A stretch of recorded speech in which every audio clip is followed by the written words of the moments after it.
Hey everybody, welcome back to MacTax. We have Benjamin David here today. Ben, welcome to the podcast. Welcome to MacTax. Thank you, Justin. It's great to be here. Yeah, thanks for reaching out to us. Looking forward to having a conversation with you. Why accountants should think like prosecutors is very interesting. I think a lot of our accountant audience will get a lot of value out of this and hopefully open up their perspective to a new world, what else is out there, maybe what to look out for.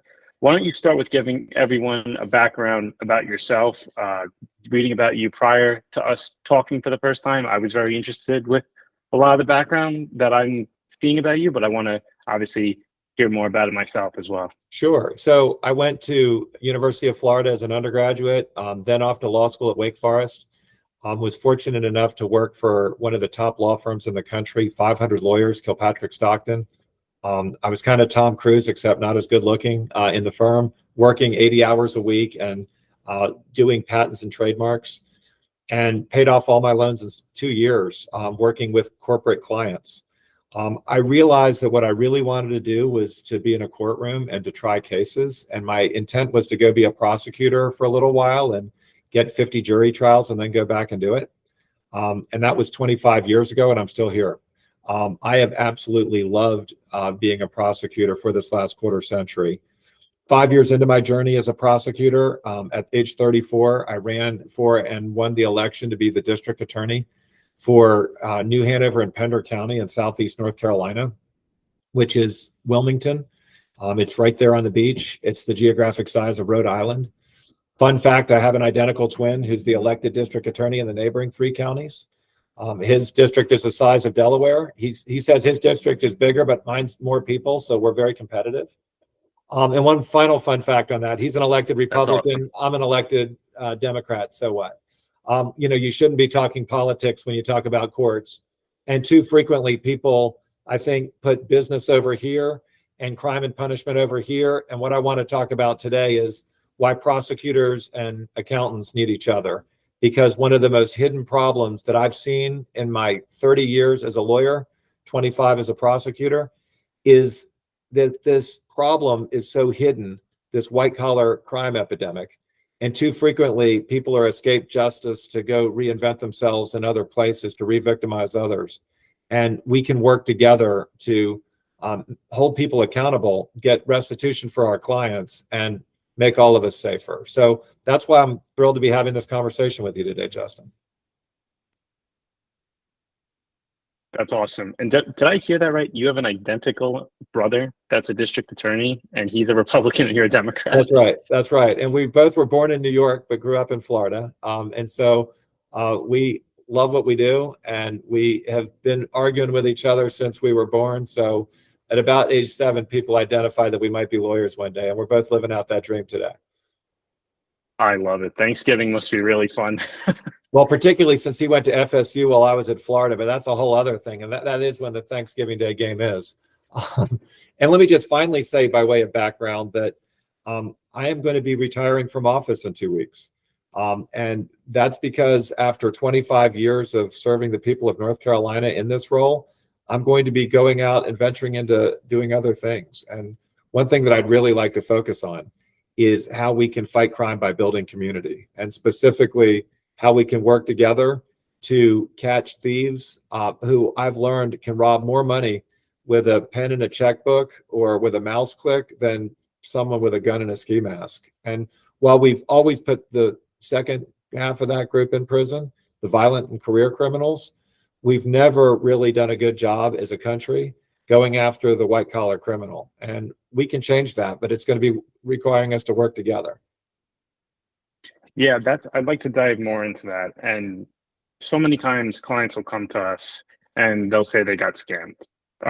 And it's so common. And truthfully, everyone's has the same reaction. Look, we can do some type of a, minor capital loss. The Ponzi loss rules are very narrow in scope. They need to be charged for fraud, federally in order to have a big reduction on your taxes.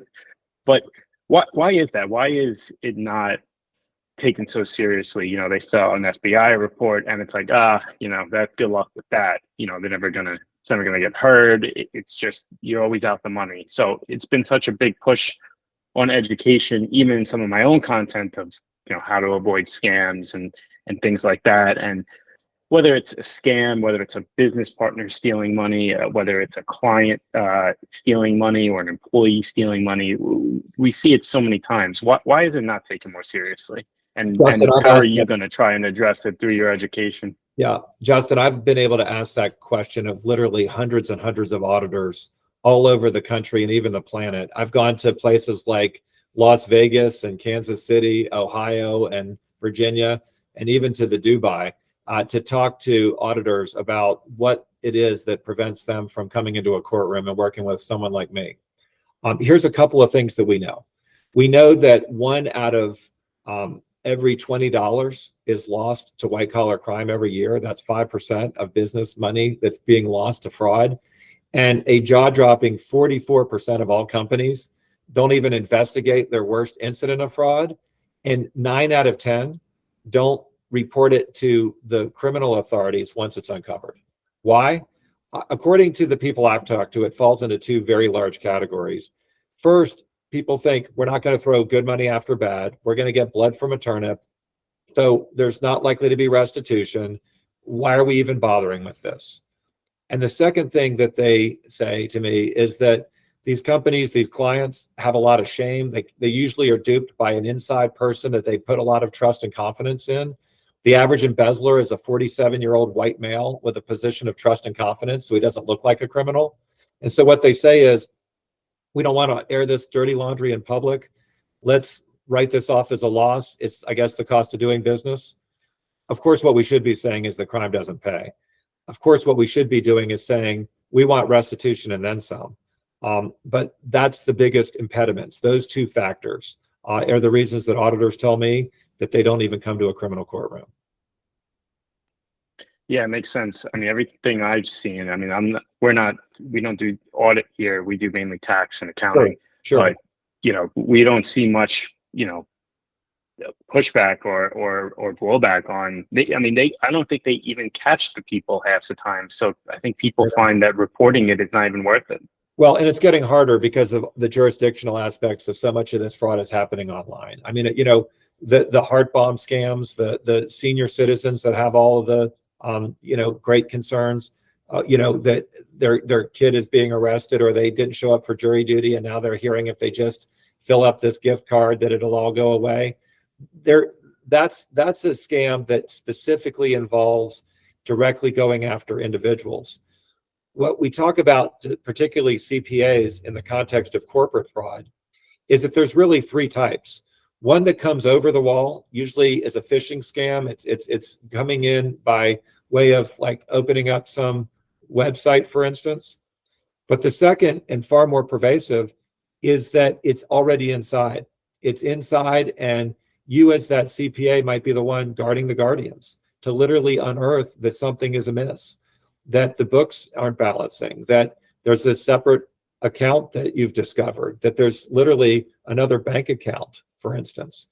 And then the third type of category, not just from outside the walls or inside the walls, but is a combination of both, where you have an inside person that might be generating fake invoices or working with people on the outside to be a fake customer so that money is being diverted away and it's being reconciled on the books. So those 3 types of fraud is what we really see in the criminal justice system. And again, because people think they're not going to get restitution or because of the shame associated with being duped to begin with, they frequently don't want to come into a courtroom. And if I can just add, Justin, that the reason why it's so important for prosecutors to get involved is that first, we're the only people who can put folks in jail. The civil attorneys can't. They can try and get restitution.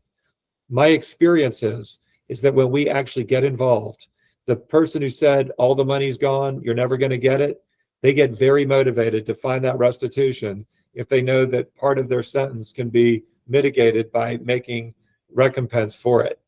And the second thing is that in addition to the restitution getting fully paid, people should not worry too much about public trials. 98% of all felonies in America are resolved through plea, not through trial. And so if you're thinking you're going to be splashed over the cover of the paper, sure, that's Bernie Madoff. Sure, that's Enron. there are big examples of when we've had these public trials, but for the most part, these things will get done through a plea agreement where restitution will be ordered at the end. Yeah, that's interesting.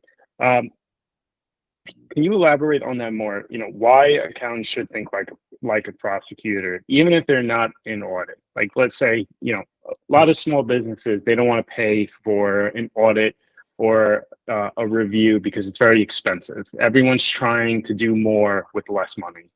Now, usually there's an accountant coming in, doing a compilation, looking at the financials, making sure things look reasonable, and probably preparing the tax return.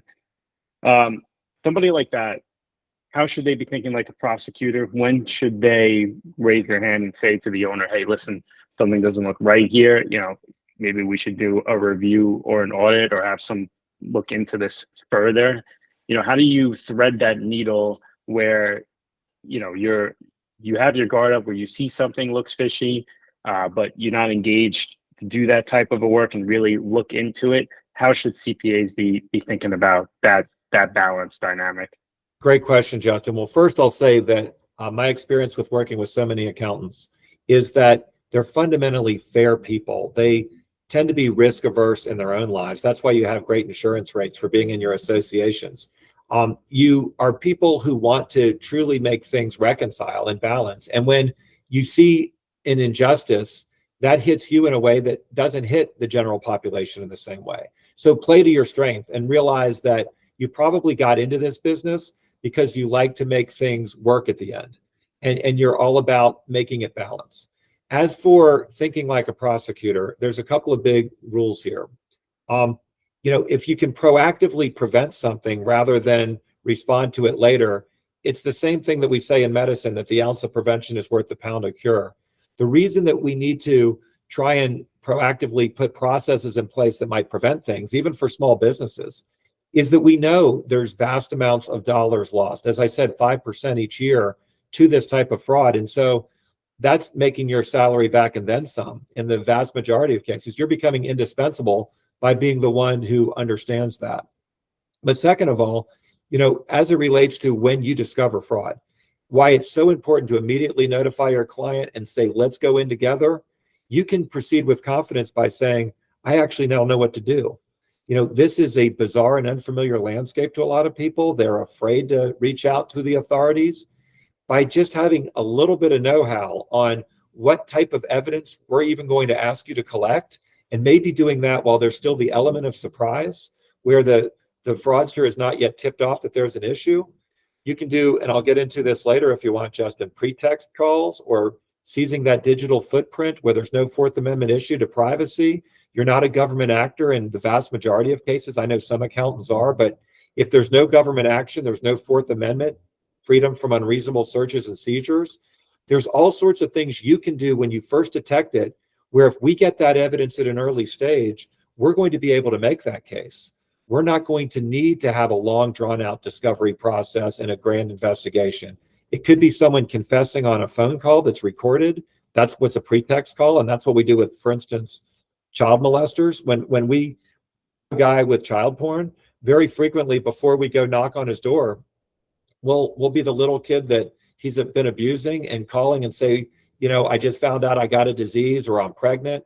And he might, start talking to them about how he's going to cover this up or take care of business. And then we've got him. It's the same thing with a sophisticated fraudster. If we can involve prosecutors and accountants at an early stage with investigators, we can frequently get that critical testimonial evidence, or we can seize that digital footprint, or because a lot of stuff is going offline because people don't like to leave a footprint, we can follow the money through the old-fashioned way of the paper trail. But doing that with the element of surprise is critical. And so why I'm encouraging accountants to think like a prosecutor is to really be indispensable to your client, to understand that the little work you do right now can be that ounce of prevention to hopefully stop the bleeding, but it can also be making us very successful later in getting that critical restitution and holding these offenders accountable. And that's what it is. It's to keep it's to protect the company and the stakeholders and seek restitution so that you don't just write it off as a loss and say forget about it and avoid the publicity to try and make the situation whole once they're caught for doing something like white collar crime and or embezzling money. What are some stories of CPAs being duped by their clients? Obviously, without going into any names or details, that's you Yeah. could share that maybe might resonate with a couple of accountants and really drive this point home. Sure. Well, first of all, let's start with accountants themselves. It was asked over 2,000 years ago in the Roman Empire, who guards the guardians? And the answer is accountants are the ones who should be looking to make sure the books balance. What about having a dirty accountant to start with? One woman who I prosecuted years ago, she had a C-section and had complications from that surgery and got hooked to pain pills. She was the accountant at a small family-run business in my hometown of Wilmington, a series of restaurants on the river. And she ended up creating her own separate bank account.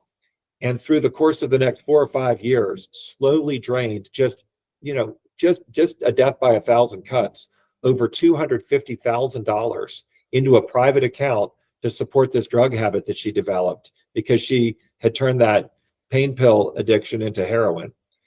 It was only after literally months and months of this activity that the bank finally called to the restaurant and talked to one of the owner's children, and that accountant ended up going to prison.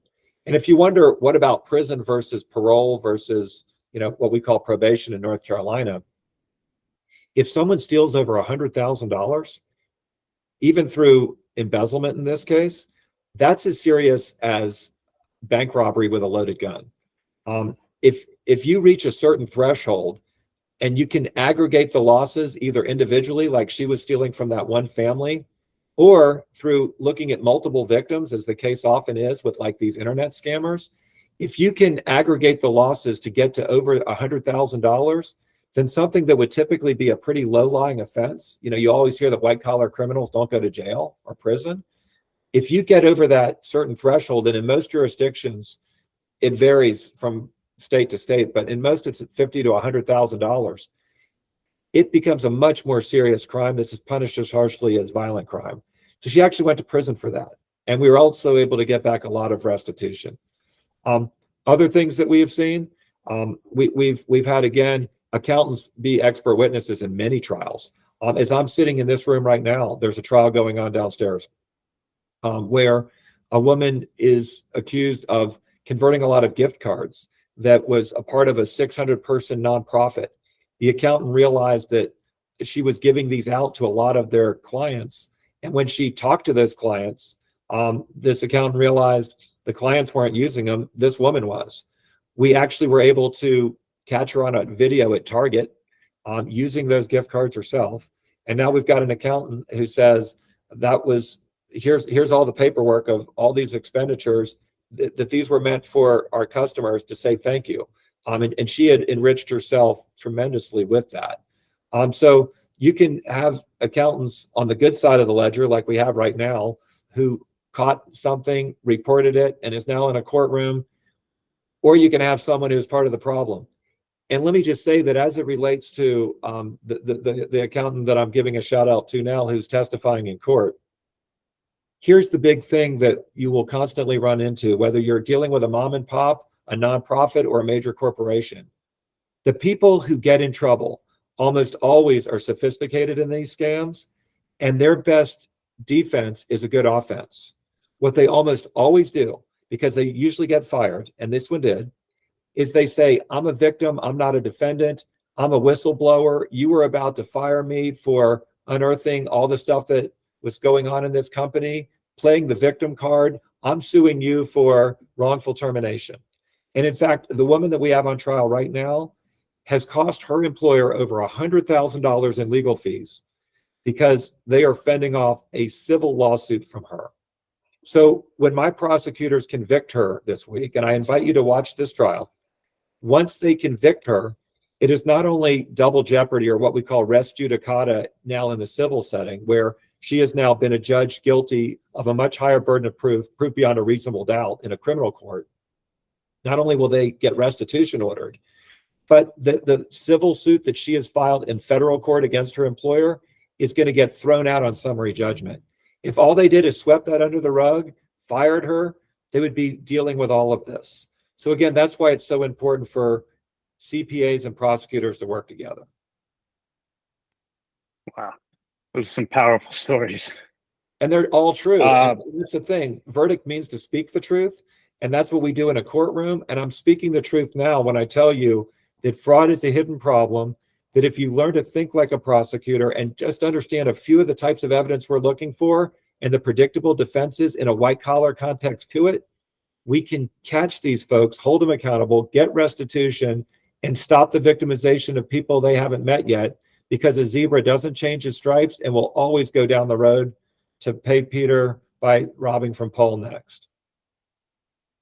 Yeah, it's great to hear that not only are you going to get the civil suit thrown out, but also recoup some of those legal fees. I know a lot of business owners were just trying to do damage control and limit the amount of legal fees, not even go after them. So this is very valuable to everybody who's listening to this that is a business owner, that you're not lost on those funds is what I'm hearing. That's exactly right. So what if an accountant, it sounds like these accountants, maybe some without companies with good internal controls, accountants that are cutting the checks and doing the books.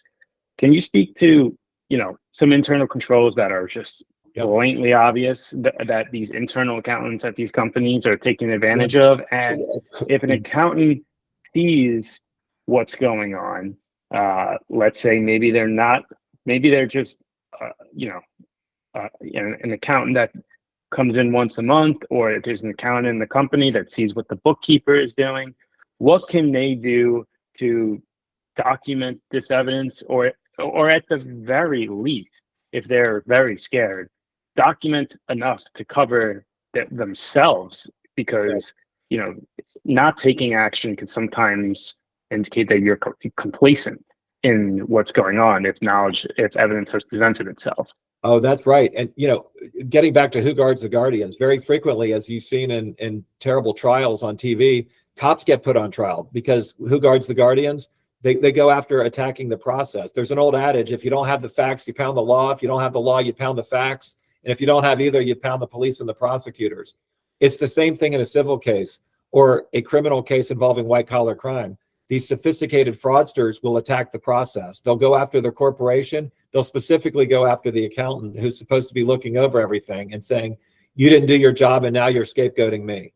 So protect yourself by doing a few things. First, it's critical, however small or large the organization is, to have three people in the way of money. It's hard to keep a three-party secret. It involves a conspiracy. There's always weak links in that chain.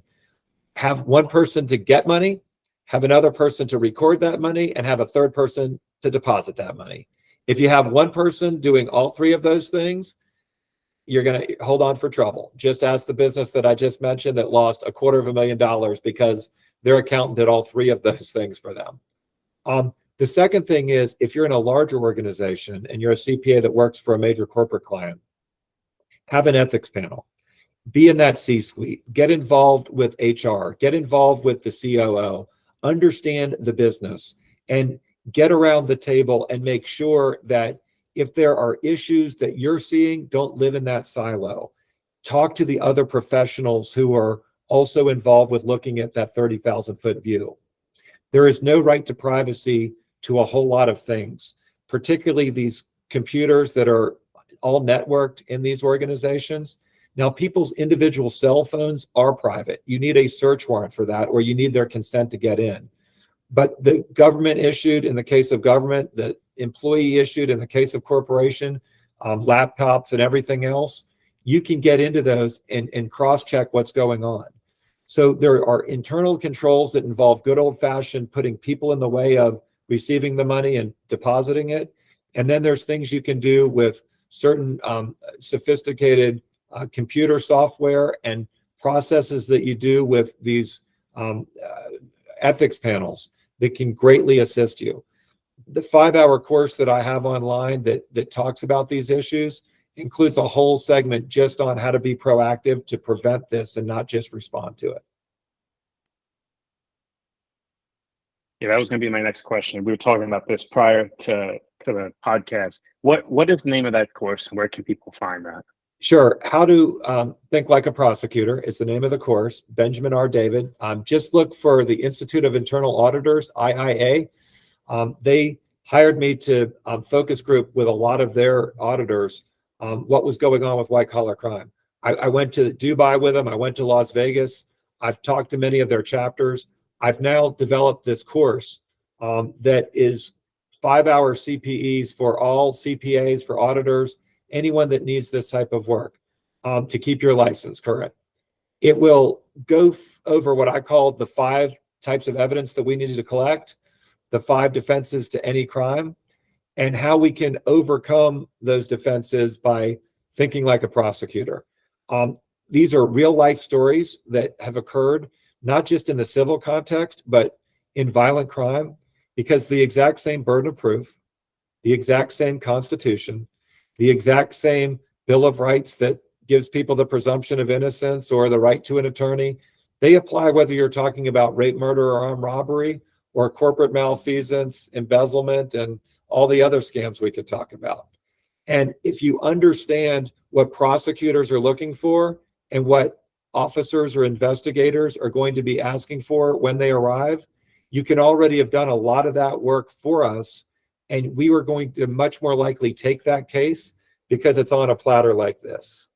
Because with crushing caseloads where everything's a priority or nothing is, just about everybody in America who does the job I do, and there's 3,500 elected DAs in America carved up all in these different judicial districts, they are looking at career criminals. They are looking at violent criminals.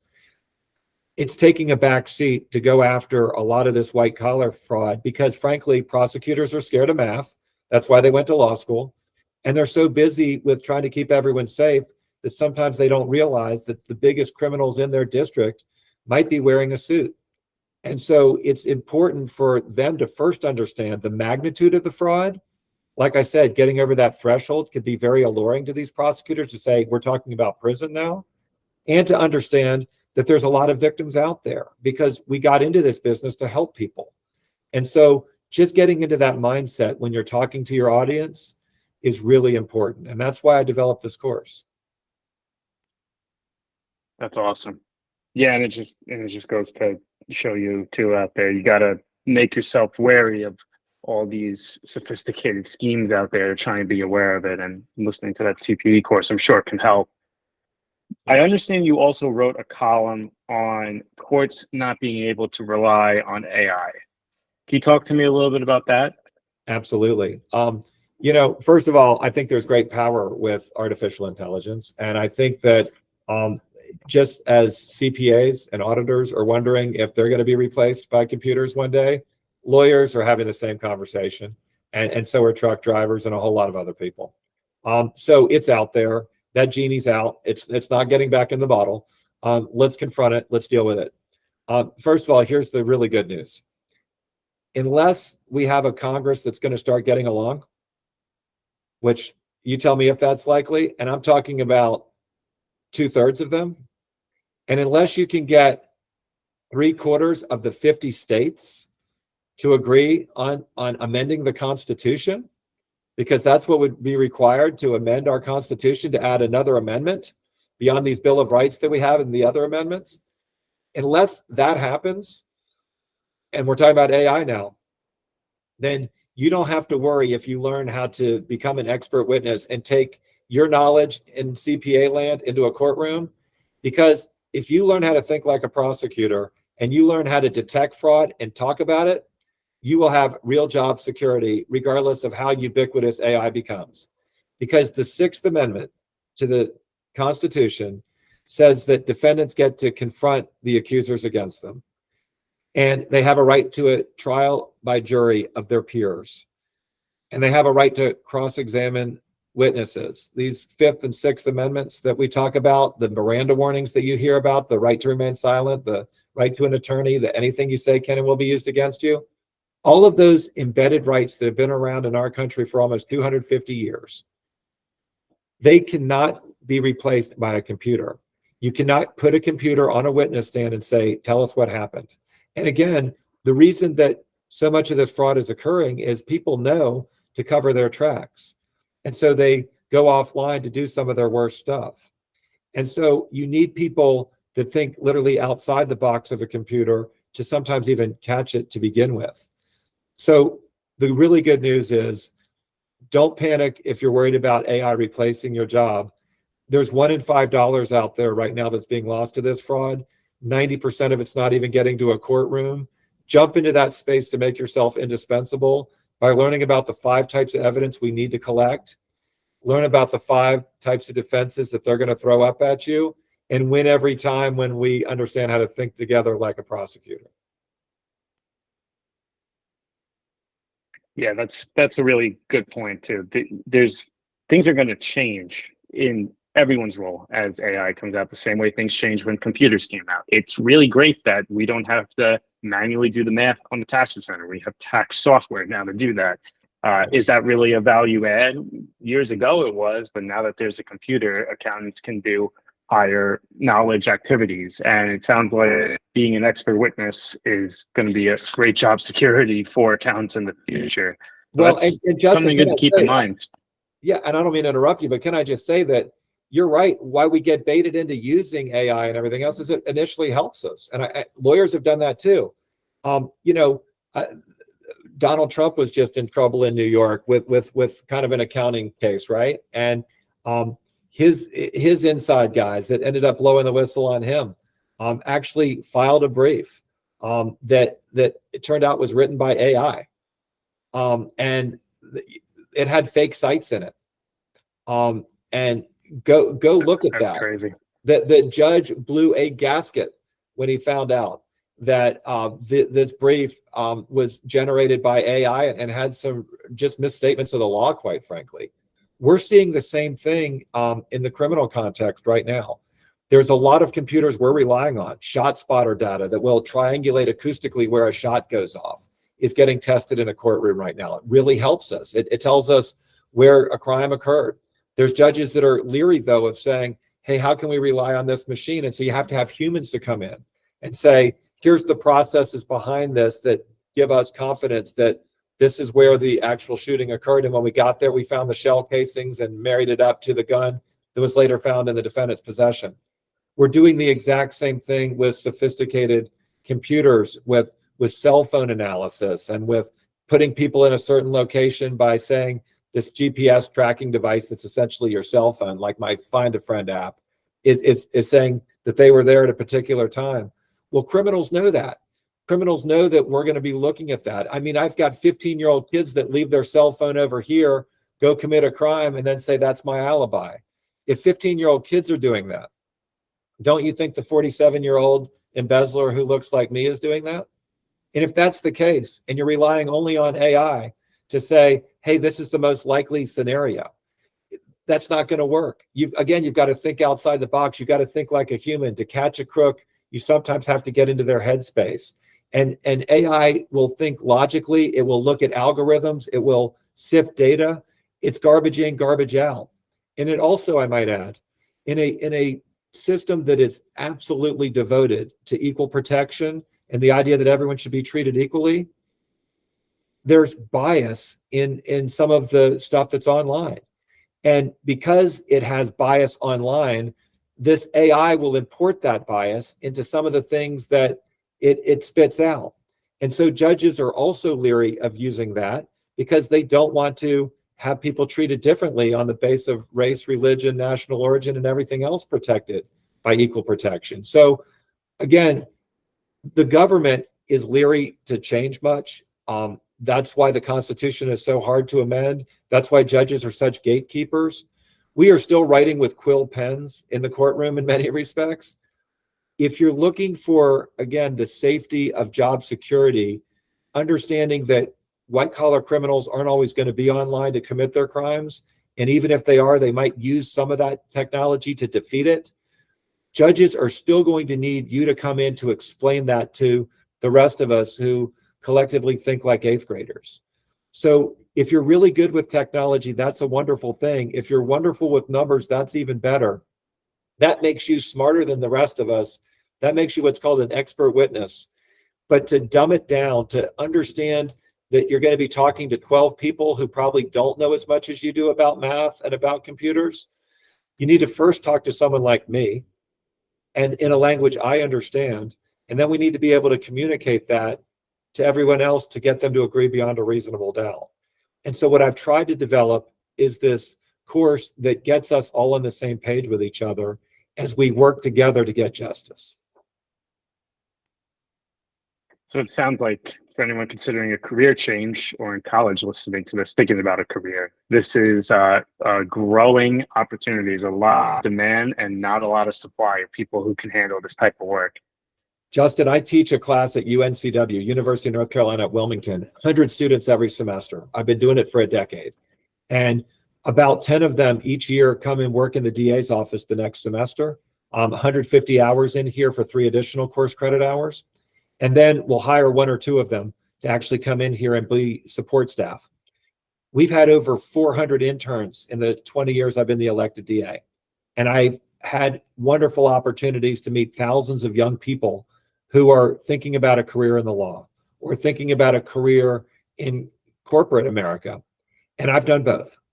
What I try to do with that course is the same thing I've tried to do through this IIA course called How to Think Like a Prosecutor. And that is, don't be one thing over here and another here. It's all the same stuff. It's all about people. And what we really need, whether you're working as a CPA or you're working as a prosecutor, is the ability to communicate. Because all of this can be a lot of fun. All of this can be really understandable if you learn how to simplify and just simply get on the same page with each other. So many of the students I've had through the years have quite literally gone into this line of work to become a lawyer or to become more involved with being an agent. Like one of my favorite students who was a TA for me the following semester and then I hired here, he's now in the State Bureau of Investigation going into the white collar unit because of the very stuff we're talking about now. This can be fun. And the problem with all the course offerings that I was watching is I needed caffeine to get through them. I mean, respectfully, guys, a lot of these CPA offerings, these things that they're doing for auditors are just not that much fun. And so what I did is I created a class that's really said, listen, let's take a serial killer who hid the last body of his victim and we were able to prosecute him without ever finding a crime scene, let alone a witness or any physical evidence. How did we convict him of murder? How do we take 2 homeless guys that were beaten by these bouncers and get them justice when one flipped against the other? And how do we take those concepts and then import it into embezzlement and corporate malfeasance and in tax fraud? How do we do that? And it's the answer is it's the same 5 types of evidence, which is direct, circumstantial, testimonial, physical, and what we call other crimes evidence. And the same 5 defenses to any crime. Some other dude did it. I didn't do it. Of course I did it. The devil made me do it. Or maybe you did it. And in any of those cases, whether you're talking about rape, murder, or armed robbery, or you're talking about white collar crime, those same types of evidence are needed to be collected. And those same 5 defenses need to be headed off or you're going to lose. I'm going to teach you how to do that. And you're going to have a lot of fun. You're going to feel like you're listening to a podcast on a Saturday rather than sitting in some library watching your CPE. I love that.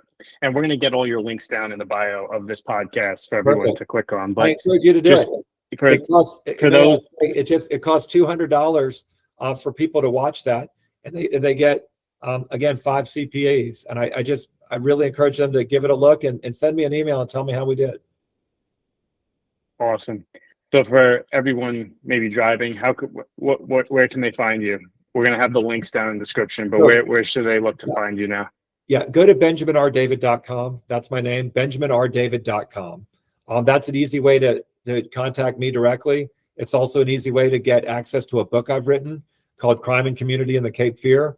that talks about all of this in greater detail, taking 25 murder cases that I've handled over the last 20 years to verdict, and then taking those same concepts and putting them into the white collar context. There also is information on how you can hire me if you want me to come speak to your association, or come do a training with some of your CPAs.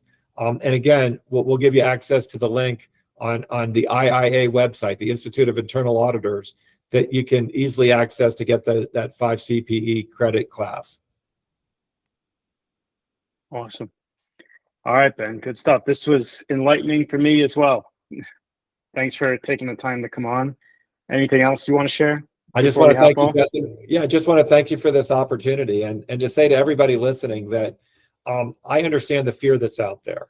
It's scary when you are maybe alone with a book and you're balancing stuff out and something's not clicking, and then you realize, oh no, the place that maybe I work, the people maybe who I trust, have been doing something awful, and it's just you. And if you don't say something, if you're not the one that first blows that whistle, maybe it all goes away. But you know what? It only grows and gets worse. The only response at that time, if you detect fraud, report it immediately. I'm going to teach you what to do next. I'm going to teach you how to put processes in place to even prevent it to begin with, hopefully. Together, we're going to be able to take that fear away. We're going to get restitution for your clients, and we're going to hold offenders accountable. We should all be focused on that. And when you do those things, it doesn't matter if we're in the year 2024, like right now, or 50 years from now. AI is not going to replace you as long as we have a constitution in this country and a human-run criminal justice system. And I think it's unfortunately too common for accountants and bookkeepers. It sounds like it's out there way too much. So I think all of our accountant audience is going to get great knowledge out of this, like I have. So Ben, thanks very much for coming on. Thank you again, Justin. I really appreciate it.